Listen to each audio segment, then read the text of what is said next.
Il illumine l'automne, 27 mètres de hauteur, drapé d'une parure de lumière. Un instant fugitif. Jour après jour, ses feuilles couvrent le sol, comme un salut, le bouquet final des derniers feux de l'automne.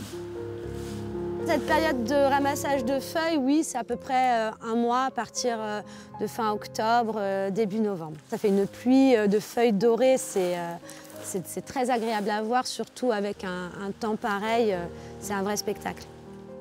On dit les ginkgo biloba capables de vivre 3000 ans. Celui de Main-sur-Loire vous contemple du haut de ses 170 ans. Il a connu 3 propriétaires, mais bien enraciné dans le jardin de cette ancienne tannerie, c'est lui qui les domine. Oui, on est tombé en amour de l'arbre en fait. Et d'ailleurs, mon mari dit toujours, je n'ai pas acheté une maison, mais j'ai acheté un arbre. Voilà. C'est vraiment ce qui nous a séduit en premier quand on a visité cette demeure. Il prend ses aises, un tronc de plus de 4 mètres de diamètre, un repère pour les riverains.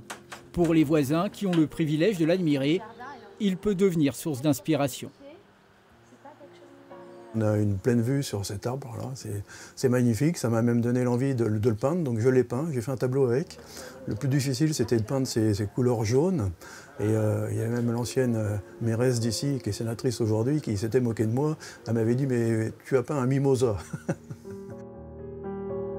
Il est vrai que l'original reste difficilement imitable, un chef-d'œuvre offert par la nature.